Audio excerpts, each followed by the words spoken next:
What's going on, YouTube? You already know who it is, your host, Bruce GNT. And we are back once again with this congestion pricing fiasco. It seems like the Trump admin is kind of trying to let Kathy Hochul and her constituents know that they can maybe be a compromise when it comes to the congestion pricing. Whether or not I think they're actually going to come to any type of compromise or any type of agreement, honestly, no, I don't. I think it's going to be something that's going to work out more so in Trump's favor. She's not going to like that, and yeah, it's just going to dissolve back to what it was going before, where she's going to be suing, the Trump administration, and he's just going to fight against it and say, no, we're not doing that. So let's not waste any time. Let's jump right in.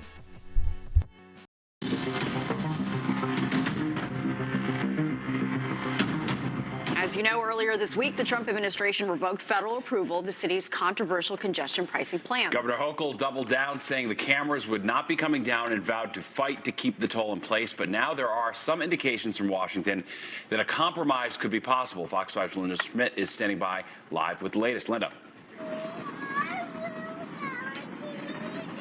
Yeah, first of all, good evening to both of you. And, this is just how politics is played. It's all about strategy, leverage, and negotiation. And that's obviously part of what's going on here. The Trump administration now saying that it is not totally opposed to congestion pricing and that there might be some room here for middle ground. I think there's a lot of great ideas around congestion pricing. This is Transportation Secretary Sean Duffy on CBS News saying Washington is actually open to congestion pricing, despite sending this letter to Governor Hochul earlier this week, saying the Trump administration is killing the toll, calling it a war on the working class. It's a favor to the rich people. The rich people can pay the toll. It doesn't bother them. And they get the poor people and the middle income people off the roads so they can get in faster. It's flat out, I think, wildly unfair. So what would make it fair? He says lowering the toll. Instead of paying $9, could someone pay $5 and reduce congestion, or $3 to reduce congestion? He's just wrong about the price point. Danny Pearlstein is with the Riders Alliance. The organization supports the toll, which is raising money to upgrade the subway, buses, and trains. Well, there is a low-income discount for the... Oh my gosh. They have been raising money for the trains, the buses and everything like that for 30 plus years. And don't get me wrong, I'm not saying there hasn't been any improvements, but like I've said many times on this channel and other videos, the main issues are safety, cleanliness, and making sure that the train or the bus gets there on time. Those are the three things people are worried about. That's it. They don't care if they have a new bus. Like, trust me, people don't care if they have new buses, new trains, everything like that. They care about whatever they're using to get to where they need to get to being like safe, accessible, and on time. And obviously, if it's up to date, because if it's not working properly, then it's going to impede all three of those other things that I just said before. But that's what people are worried about. So when people say, oh, it's going towards this, like the tolls in New York, right? Astronomically high compared to other states. When you ask them, hey, what is this for? Oh, it's for the Lincoln Tunnel, it's for the bridge, it's for the roads. Yeah, drive through New York City streets and see how those roads are. Rough. The tunnel, they still raising money for that tunnel. Millions of people go through that tunnel on a weekly basis, and they still don't have enough money for it. I'm 26. They've been doing that for 20 plus years now. This is why people talk about the NTA, say like something's going on here. They're corrupt. And we already went over the budget in the previous video. So something has to shake. Something's not making sense. Program that he may or may not be aware of, but the fact is overwhelmingly the people who can't afford the $9, and that includes a large number of New Yorkers, are on public transit. Historically, Mayor Adams has deferred to Governor Hochul on congestion pricing, saying the city has no control over it, but he has always pressed for more exemptions.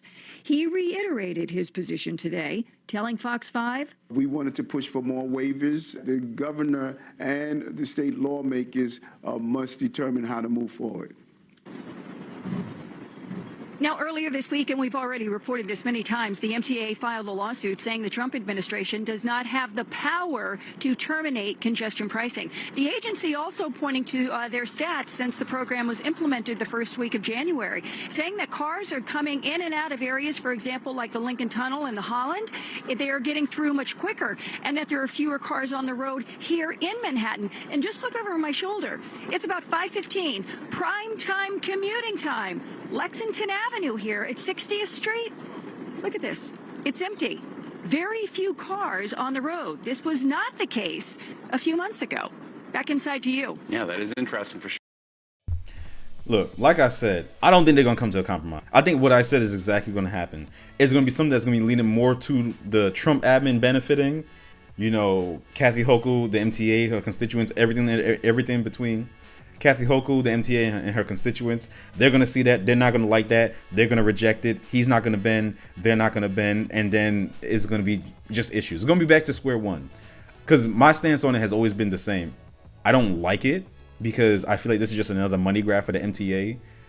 But I'm not opposed to it in the sense of I'm not opposed to what the goal is. When it comes to like the environmental impact and all that other nonsense about reducing pollution, no, that's hogwash. That's bullshit. No, I'm not talking about that part. Yes, we gotta reduce pollution, but that's not the way. No, trust me. But when it comes to lining the pockets of the people that are in charge of the MTA because they don't know how to handle their funds properly, I'm not for that. And I feel like this is just another cash grab. But I'm interested to know, what do you think? Do you honestly feel like this is something that could work? Do you feel like this is making a bigger impact? And one of the most important points, they keep saying how the MTA, well, the bus is there, the train is there. People do not feel safe on the buses and trains. Yes, I understand it is by statistics, I guess, based off of what they're saying. It's safer, but overall, people on a day-to-day basis do not feel safe taking the bus and train, especially when it comes to the train. And I don't blame them. I really don't, because it gets kind of ridiculous down there, honestly. But like I said before, I'm not in line with congestion pricing. I understand the concept, but I'm not a fan of it. I think it's another way for the MTA to just squeeze the pockets of just the common New Yorker and mismanage the funds yet again. But at the same time, I do feel like it can be something that can work in the long run if it's handled appropriately. And this is not going to change. They need to work on those three things: safety, time management, meaning making sure the buses and trains get to where they need to get to in a timely manner, and cleanliness. They focus on those three things. I feel like people in majority wouldn't mind taking the train or a bus, but they're not going to focus on that. They're not. They're just going to waste the money like they always do, sadly. But that's it for this video. You guys know the drill. If you enjoyed it, leave a like. Comment down below. Tell me your thoughts. Tell me, let me know if this is actually like a real thing, that the traffic is light. You know, the amount of people that actually complain about it is actually small compared to the ones that actually benefiting off it and really like it. You know, this is a way for us to speak, to really let us know, okay, what do the people think? I want to get the pulse of the people to understand where their mind is at, especially when it comes to this. And like always, subscribe to the channel. There will be more. Like I said, I've been keeping up with it, and I will continue to keep up with it. So any new changes, I'll let you guys know. Peace.